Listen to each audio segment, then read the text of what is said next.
আহা! এ অসাধারণ রান্না হয়েছে। সব কটা পদ খুবই সুস্বাদু হয়েছে খেতে। যা বলেছ, সত্যি খুব ভালো হয়েছে রান্নাগুলো।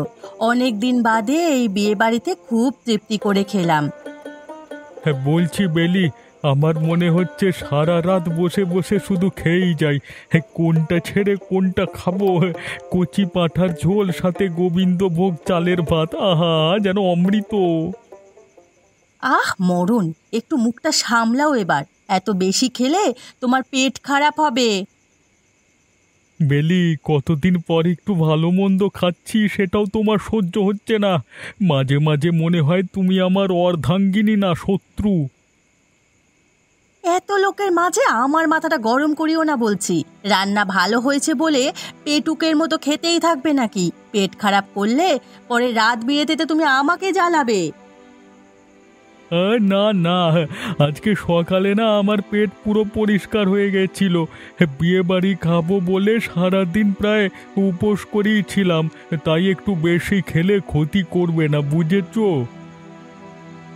ওফ, কি সব আজে বাজে কথা বলছো তুমি খাওয়ার সময়। আর বেশি কথা বলো না বলছি। এবার থামো তো, আর বাড়ি চলো। এখনো তো চাটনি, পাঁপড়, পান্তুয়া, আর রসমালাই, রাবড়ি, জিলাপি, সন্দেশ, রাধা বল্লভী সবই বাকি খেতে। আর এখনই বলছো খাওয়া শেষ করে ফেলি? এই এত সুস্বাদু মন্ডা মিঠাই চারিদিকে রয়েছে, সেগুলো তো খেতে হবে, তাই না? মাঝে মাঝে আমার আশ্চর্য লাগে, তোমার কি এটা পেট না কুয়ো? কখন থেকে তুমি গিলেই যাচ্ছ, কিন্তু তোমার আর পেট ভরছে না। আমার প্রায় হলো বটে, আমি আছি, তুমি গিলতে থাকো। আর শুনে রাখো, রাত বিরেতে তোমার পেটের সমস্যা হলে আমাকে কিন্তু ডাকতে পারবে না।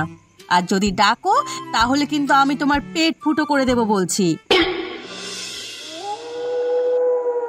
সত্যি এমন রাক্ষসে লোক আমি জন্মে দেখিনি। লজ্জা শরম বলে একটা কথা আছে। সব লোকেরা খেয়ে দিয়ে উঠে যাচ্ছে, আর উনি খেয়েই চলেছে, খেয়েই চলেছে। কাল সকালে যদি ঘুম থেকে উঠে বলে যে পেট খারাপ হয়েছে, তখন আমি মজা দেখাবো। ও মা, কি বিড়বিড় করছো একা একা? বিয়ে বাড়ির খাওয়া কেমন হলো? আর বাবা তো তোমার সাথে গেছিল, বাবাকে একা ফেলে চলে এলে। আর বলিস না নূপুর, তোর বাবার কথা আর বলিস না। তাকে নিয়ে ওই বিয়ে বাড়িতে লজ্জাজনক পরিস্থিতিতে পড়ে গেছিলাম আমি। সে কি, বাবা আবার কি করলো? তুমি এত রেগেই বা যাচ্ছ কেন? তোর বাবা বিয়ে বাড়ির এত সুস্বাদু রকমারি খাওয়ার পেয়ে কখন থেকে খেয়েই যাচ্ছে, খেয়েই যাচ্ছে। সকলে খেয়ে উঠে পড়ছে, কিন্তু তোর বাবার খাওয়া শেষ হয় না। বিয়ে বাড়ির সব লোকজন তোর বাবার দিকে দেখে হাসাহাসি করছে। ও, তাই বলো? এই জন্য তুমি রেগে আছো বাবার উপর? আসলে বাবা খেতে ভালোবাসে, তাই আজ বিয়ে বাড়িতে গিয়ে না হয় একটু বেশি খেয়ে ফেলেছে। থাক থাক, তোকে আর তোর বাবার পক্ষ নিয়ে কথা বলতে হবে না। আচ্ছা বলতো, ওটা কোথায় গেছে? তুই আর পটা তো বিয়ে বাড়িতে গেলি না, তো তোরা রাতে খাবি কি? মা, আমি আগেই বলেছি যে আমি এই গরমে বিয়ে বাড়িতে খেতে যাব না। দুপুরে বাধা ছিল, সেটাকে জল দিয়ে ডিম ভাজি করে খেয়ে ফেলেছি। আর দাদার কথা বলতে পারছি না। আমার হয়েছে জ্বালা। তোর বাবা একদিকে, আর একদিকে ওই বদ ছেলে। রাত করে বাড়ি এসে খাবার চাইলে ওকে তখন আমি মজা দেখাবো। আচ্ছা আচ্ছা, ঠিক আছে, আর রাগ করো না তো মা। এবার জামা কাপড় ছেড়ে চোখে মুখে জল দিয়ে শুয়ে পড়ো। অনেক রাত হয়েছে, তবে বাবার জন্য চিন্তা হচ্ছে, এখনো তো আসছে না। তাই তো বললাম, এদেরকে নিয়ে আমি আর পারি না। যত সব উটকো ঝামেলা সব আমার ঘাড়েই পড়েছে, ভালো লাগে না।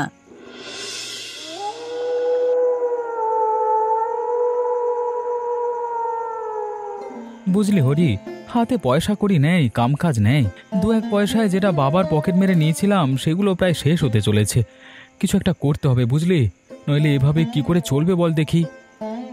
আমিও সেটাই ভাবছিলাম। হ্যাঁ, আমাদের দ্বারা তো কামকাজ বলতে চুরি চামারি ছাড়া কিছু করতে পারবো না, কারণ পড়াশোনাই তো আমরা ইতি টেনেছি। তোর হরি, ওই পড়াশোনা পড়াশোনা করে ভদ্রলোক সেজে টাকা রোজগার করা যায় না বুঝলি। টাকা রোজগার করতে হলে মাথা দিয়ে রোজগার করতে হবে, আর কম খাটনিতে অনেক টাকার কি করে রোজগার করতে পারা যায় এটা নিয়ে ভাবতে হবে। ঠিক বলেছিস পটা, তবে আমরা করবোটা কি বলতো? কি করে টাকা রোজগার করব? তোর মাথায় তো অনেক বুদ্ধি, তুই বল না। হরি, মনোযোগ দিয়ে শোন আমার কথা। মাস্টার মশাইয়ের খাটালের একটি কচি পাঁঠা চুরি করে বেচে দেবো, বুঝলি? সর্বনাশ, আমরা পাঁঠা চুরি করব? যদি ধরা পড়ি তাহলে তো আমাদের পিঠে গ্রামের লোকেরা উত্তম মধ্যম দেবে। তুই চিন্তা করিস না, ওসব আমার উপরে থাক। মাঝরাতের অন্ধকারে যখন সবাই ঘুমে বিভোর হয়ে থাকবে, ঠিক তখনই আমাদের এই মহৎ কাজটা সেরে ফেলতে হবে, বুঝলি? আর তুই এত ঘাবড়াচ্ছিস কেন? আমি আছি তো। না না, আমি ঘাবড়াচ্ছি না। তুই যখন সাথে আছিস আমার কোনো চিন্তা নেই। বেশ, তাহলে আজকে রাতে কাজটা করে ফেলবো, বুঝলি? ঠিক আছে, তবে রাত প্রায় অনেকটা হয়ে এসেছে। এদিকে খিদেতে পেটের ভেতরে ইঁদুর দৌড়াচ্ছে। এখন বাড়িতে গেলে বিপদ হবে। কি করা যায় বলতো? কথাটা খারাপ বলিসনি, আমারও ভীষণ খিদে পেয়েছে। গ্রামের নগেনবাবুর মেয়ের বিয়ে হচ্ছে না আজকে, সেখান থেকে কিছু মাংস চুরি করে আনলে কেমন হয়? বাহ, খুব ভালো কথা বললি তো। এই কাজটা আমি করে ফেলতে পারবো। তবে কষা মাংসের সাথে যদি একটু একটু মানে অন্য কিছু হয়, মানে ওই আর কি, মানে হ্যাঁ, বুঝতেই পারছিস আর কি। বাহ হরি, আমার সাথে থাকতে থাকতে তোর মাথাটা বেশ ভালোই খুলে গেছে। হ্যাঁ, সেটার ব্যবস্থা আমি করছি। যা, তুই বিয়ে বাড়ি থেকে মাংস নিয়ে আয়, আর আমি মাংসের সাথে সিদ্ধির ব্যবস্থা করছি। হ্যাঁ,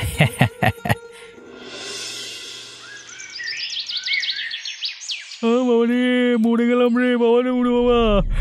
কোথায় রে নুপুর? ওরে বেলা গো, আমার কাছে এসো, পেটের ব্যথায় মরে গেলাম যে গো।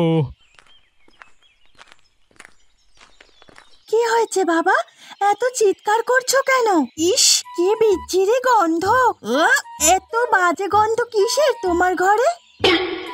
কিসের গন্ধ আবার? কাল যে বিয়ে বাড়িতে গান্ডে পিণ্ডে গিলেছিল, পেট পচিয়েছে, তারই বাষ্প ছড়াচ্ছে তোর বাবা। কত করে বললাম একটু সাবধানে খাও, কিন্তু কে কার কথা শোনে? ওরে বাবা রে, মরে গেলাম। আর কথা বলো না গো বেলি, আমাকে বাঁচাও। আমার পেটের ভেতরে মনে হচ্ছে ফুটবল খেলা চলছে। যখনই গোল দিচ্ছে তখনই নীরব বাষ্প তানপুরা বাজানোর মতো ফুসরু ধ্বনিতে বেরিয়ে যাচ্ছে গো। বাবা, কিন্তু এই বাষ্প যে একদম সহ্য করা যাচ্ছে না। চিচি, পচা গন্ধ, আমার গা গুলিয়ে আসছে। আমি জানতাম তোর বাবার এমন দুর্গতি হবে। লোকটা খাবার দেখলে সব ভুলে যায়, একবারও ভাবে না যে এর পরিণতি কি হবে। শেষমেশ আমাকেই ঝামেলা পোয়াতে হয়। ওগো, কেন ওভাবে বলছো? আমি একটু খেতে ভালোবাসি। কালকে বিয়ে বাড়িতে কচি পাঁঠার মাংসর ঝোল খেতে খুব ভালো হয়েছিল বলেই সামান্য একটু মাংস খেয়ে ফেলেছিলাম, ওই আর কি। কচি পাটার ঝোল এখন নালার পচা জলের মতো দুর্গন্ধ ছড়াচ্ছে। একটু পরেই কিন্তু বাঁধ ভেঙে এপারে চলে আসবে। আমি এই পচা গন্ধের মধ্যে থাকতে পারছি না মা, তুমি কিছু একটা ব্যবস্থা করো। ওগো বেলি, তুমি আমার কিছু একটা ব্যবস্থা করো। আমার পেটের ভেতরের গুড়গুড়ানি শুরু হয়ে গেছে, এই বুঝি বাঁধ ভাঙতে শুরু হলো। এক্ষুনি ওই পুকুর পাড়ে যাও বলছি, ওখানেই তোমার জন্য বিশ্রামাগারের ব্যবস্থা করেছি। ওগো, আরে ওখানে তো অনেক জঙ্গল, কি করে থাকবো? জঙ্গলি মানুষের জন্য ওই জঙ্গলই উপযুক্ত স্থান। যেমন জঙ্গলিদের মতো খেয়ে পেট পচিয়েছো, এখন বোঝো। যাও ওখানে তাড়াতাড়ি, তোমার পেটের ভেতরের ফুটবল খেলাকে উপভোগ করো আর আমাদের উদ্ধার করো। হরি, ওই দেখ পাঁঠা। আমি বলেছিলাম না অবিনাশবাবুর একটি কচি পাঁঠা আছে, এটাই সেই পাঁঠা। একে ধরে বেচতে পারলে অনেক টাকা পাবো, বুঝলি? আরে, এই পাঁঠা বেচে যা টাকা পাবো এতে আমাদের বেশ কিছুদিন আয়েশ করে চলে যাবে। তবে কি করে চুরি করবো? ম্যাম বলে চেঁচালে লোক জেগে যাবে না? বিষয়টা তো আমিও ভেবে দেখিনি। দাঁড়া, একটু ভাবি। একটা কাজ করি। হ্যাঁ, পাঁঠাটা তো জেগেই আছে। ওই দেখ কচি ঘাস, ওগুলো তুলে নিয়ে আয় খানিকটা। ওই চারা গাছ দিয়ে কি হবে?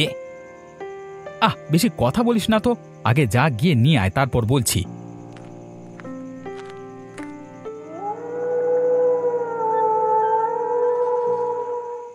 এই নে, এখন বল এই চারা গাছের কি কাজ? আরে বোকা, এই চারা গাছ দিয়ে লোভ দেখিয়ে পাঁঠাটাকে আকৃষ্ট করব। তাহলে পাঁঠাটা চেঁচামেচি না করে খুব সহজেই ঘাস খাবার লোভে চলে আসবে। ওদিকে তুই বাঁধনটা খুলে ফেলবি। সত্যি তোর বুদ্ধি জবাব নেই। তাহলে দেরি না করে কাজে নেমে পড়ি। আচ্ছা, একটা কথা, এই পাঁঠাকে কোথায় নিয়ে বেচবি? যার কাছে বেচবি সে যদি আবার প্রশ্ন করে তার কি জবাব দেবো আমরা? হ্যাঁ, তুই ঠিক কথা বলেছিস তো। আমার সাথে থেকে তোর মাথাটা খুলে গেছে। তাই তো এই পাঁঠাটা চুরি করে বেচলে মুশকিল হতে পারে, তারা একটু চিন্তা করি। শোন শোন হরি, একে আমরা নদীর পাড়ে কেটে তারপর নিজেরাই হাটে বেচে দেব, তাহলে কারো সন্দেহ হবে না। বেশ, এটা ভালো পরিকল্পনা।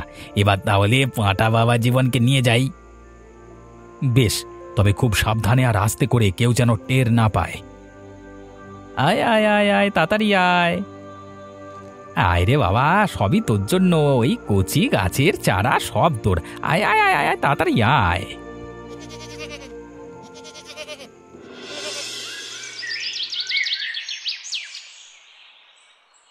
মা, মা, এদিকে এসো একবার। বোন, তুই কোথায় আছিস? তাড়াতাড়ি বের হ, দেখ আমি কি এনেছি। কি হয়েছে পটা, তুই এত চিৎকার করছিস কেন? আর তোর হাতে ওটা কিসের প্যাকেট? এটা, এই প্যাকেটে কচি পাঁঠার মাংস আছে, একদম টাটকা। তুই কোথা থেকে পেয়েছিস কচি পাঁঠার মাংস? মা, এত প্রশ্ন করো না তো। তোমার ছেলে এখন উপযুক্ত হয়েছে, সে এখন অল্প স্বল্প রোজগার করা শুরু করেছে। আমি অনেক বুদ্ধি করে খুশি মনে এই পাঁঠার মাংস এনেছি গো। বুদ্ধি করে মানে? তুই কি বলতে চাইছিস? আমার সন্দেহ হচ্ছে দাদা। সকালে বাবার মুখে শুনতে পেলাম মাস্টার মশাইয়ের বাড়ি থেকে কাল রাতে কেউ ওনার পাঁঠা চুরি করে নিয়ে গেছে। দাদা, সত্যি করে বলতো, তুই এর মধ্যে জড়িত নয় তো? আরে তুই এসব কথা কি বলছিস? আমি কেন চুরি করতে যাবো রে?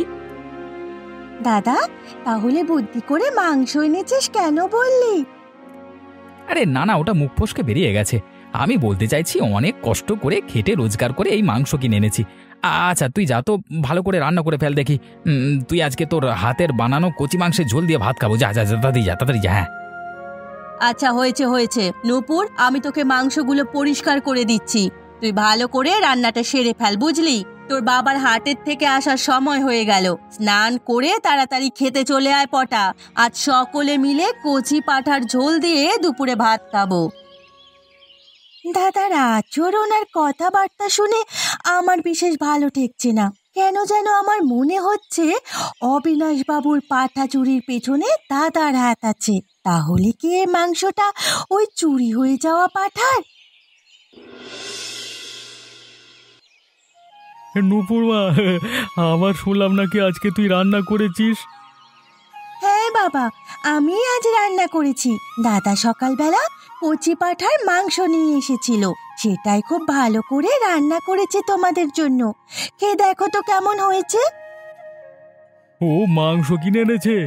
এই এই ছাগল, তুই মাংস কিনবার টাকা কোত্থেকে পেলি রে? এই খেতে বসে ওসব কথা বলো না তো। নূপুর এত কষ্ট করে রেঁধেছে, এটা খেয়ে এবার উদ্ধার করো তোমরা। বাহ বাহ বাহ, চমৎকার! মাংসটা সেই হয়েছে। ঠিক বলেছ বাবা। বোনের হাতের কচি পাঁঠার মাংস এবারে অসাধারণ। আমাকে আর একটু মাংস দে তো বোন। মারে, আমাকেও একটু মাংস দে তো।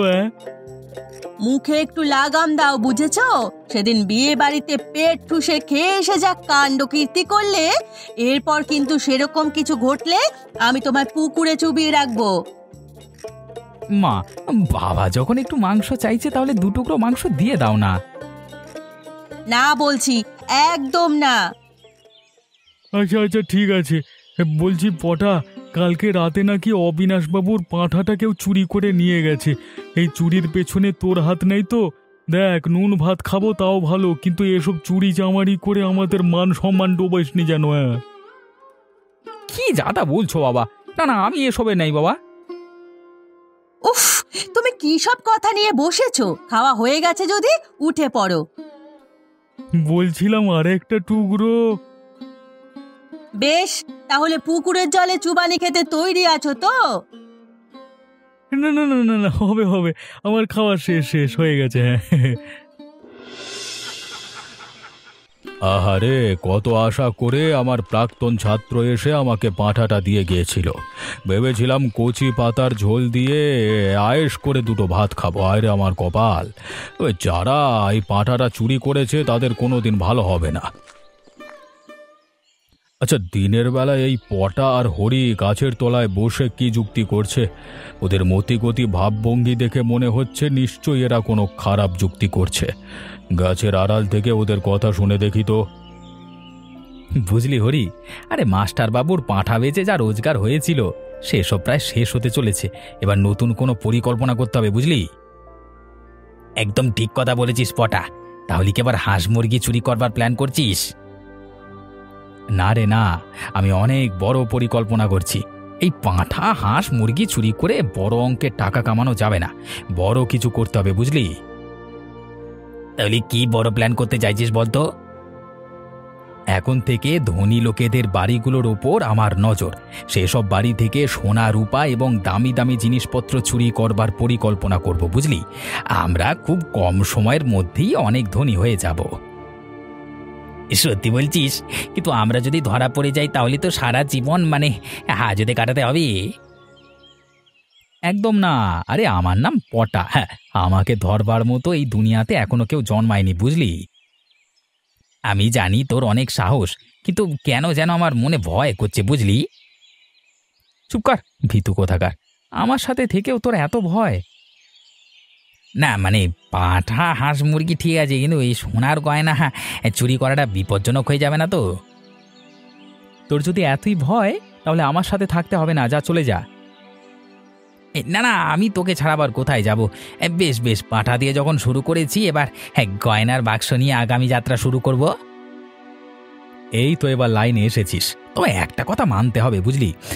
আমাদের এই মাস্টার মশাই ওই কচি পাঁঠাটাকে এত সুন্দর করে রেখেছিল, সে স্বাদ এখনো মুখে লেগে রয়েছে। আবারও যদি এমন কচি পাঁঠা কারোর বাড়িতে চোখে পড়ে আমাকে বলিস। হ্যাঁ নিশ্চয়ই নিশ্চয়ই, তবে এরপর কিন্তু তোর বোনের হাতে কচি পাঁঠার ঝোল আমাকেও খাওয়াতে হবে। নিশ্চয়ই নিশ্চয়ই। আমার সন্দেহই তাহলে ঠিক। এই দুই কুলাঙ্গার আমার কচি পাঁঠাটাকে চুরি করে তার মাংস বিক্রি করে টাকা কামিয়েছে, আবার নিজেরাও সেই মাংস রান্না করে খেয়েছে। এর শাস্তি তোদের পেতেই হবে। দাঁড়া, তোদের দেখাচ্ছি মজা।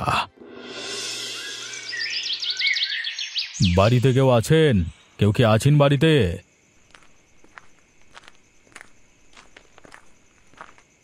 মাস্টার মশাই, আসুন আসুন, কি ভাগ্য আপনার পদধূলি আমার বাড়িতে পড়েছে। রাখুন আপনার অবান্তর কথা, আগে বলুন আপনার ছেলে পটা কোথায়? পটা বোধ হয় বন্ধু বান্ধবের সাথে আড্ডা মারতে গেছে। কিন্তু কেন মাস্টার মশাই?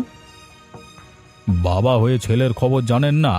সে যে এই গ্রামের এক মস্ত বড় চোর, আর কিছুদিনের মধ্যেই ডাকাতি শুরু করবে। মাস্টার মশাই, আপনি মুখ সামলে কথা বলুন। আমার ছেলের নামে এসব বলার সাহস আপনার হলো কোত্থেকে? আপনাদের মতো বাবা মার প্রশ্রয় পেয়েই এসব ছেলেরা চুরি চামারিতে যুক্ত হওয়ার সাহস পায়।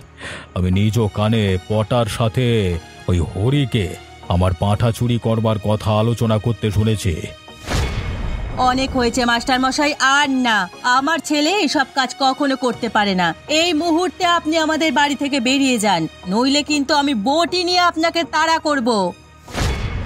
আমি এই গ্রামের মাস্টার মশাই, আর আপনি আমার সাথে এইভাবে ব্যবহার করছেন। কোথায় আপনি আপনার ছেলের কর্মকাণ্ডে লজ্জিত হবেন সেটা না, উল্টে ওর পক্ষ নিচ্ছেন। এক্ষুনি থানায় গিয়ে পুলিশের কাছে আপনাদের সকলের নামে নালিশ করব, তারপর দেখবেন কি হয় আপনাদের অবস্থা।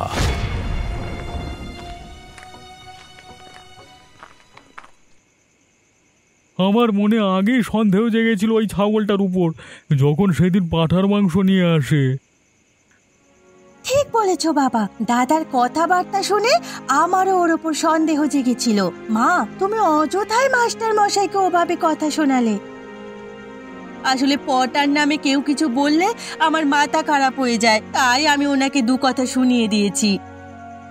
বাদ বিচার না করে শুধু কথা শোনালেই হলো। এই মাস্টার মশাই যদি পুলিশের কাছে নালিশ করে তাহলে আমাদের সকলকে রশি বেঁধে ধরে নিয়ে গিয়ে জেলে পুরে দেবে।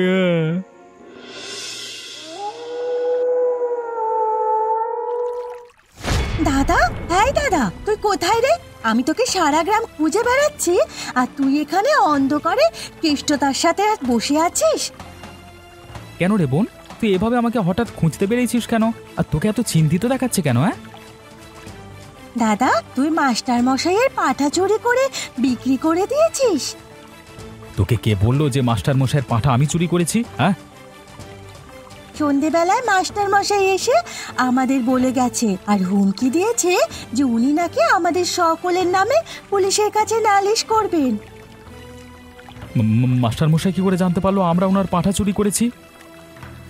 সর্বনাশ, এই মাস্টার মশাই তো জানবার কথা না, উনি কি করে জানলেন? আশ্চর্য তো। দাদা, আমার কথা শোন, তোরা এখনই মাস্টার মশাইয়ের কাছে যা, গিয়ে পা ধরে ক্ষমা চেয়ে নে। মাস্টার মশাই দয়ালু মানুষ, উনি ঠিক তোদের মাফ করে দেবেন। একদম না, আমরা কখনোই মাস্টার মশাইয়ের কাছে গিয়ে ক্ষমা চাইবো না। তুই এখান থেকে যা। দাদা, জেদ করিস না, আমার কথা শোন। তোর জন্য কিন্তু বাবা, মা আর আমাকে এই গ্রামের সকলের সামনে অপদস্থ হতে হবে। ওই মাস্টার মশাই কিচ্ছু করতে পারবে না। ওই পুলিশের কাছে যাওয়ার আগেই আমি ওকে উপরে পাঠিয়ে দেব। তুই এখান থেকে যা বলছি। দাদা, তুই ওনার পাঠা চুরি করে বড় ভুল করেছিস। এখন ওনাকে মার্ডার পরিকল্পনা করে কিন্তু সামনে তোর সাথে সাথে আমাদেরও বিপদ ডেকে আনছিস। এরপর আর একটা কথা বলবি না নূপুর, নইলে কিন্তু এই মুহূর্তে আমি মাস্টার মশাইয়ের বাড়িতে গিয়ে ওনাকে সহ ওনার বাড়িতে আগুন ধরিয়ে দিয়ে আসবো। তুই এখনই চলে যা বলছি এখান থেকে। ঠিক আছে দাদা, তুই মাথা ঠান্ডা কর, এইসব কাজ করতে যাস না। আমি এখনই চলে যাচ্ছি।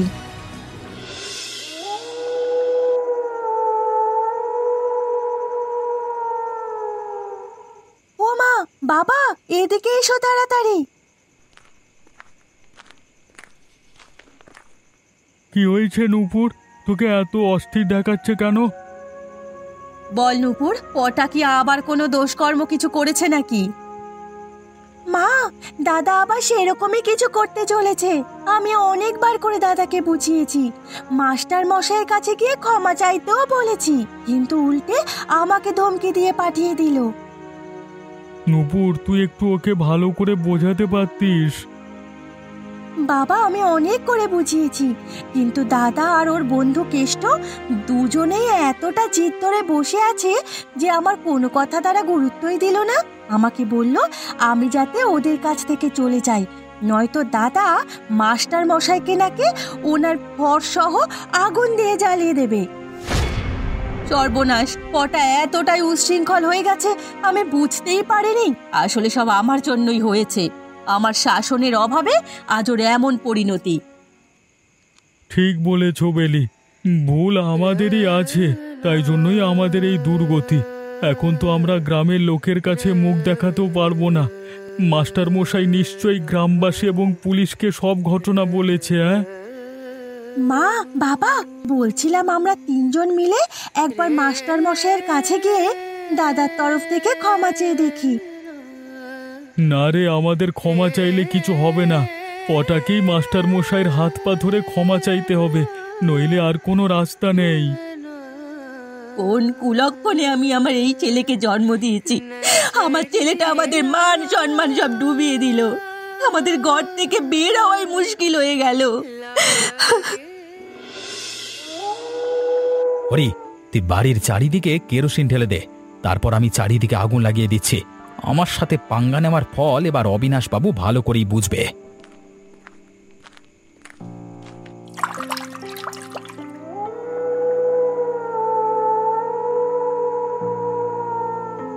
পটা ভালো করে ঘরের চারপাশে কেরোসিন ঢেলে দিয়েছি, এবার তুই আগুন ধরিয়ে দে বাড়িটাতে।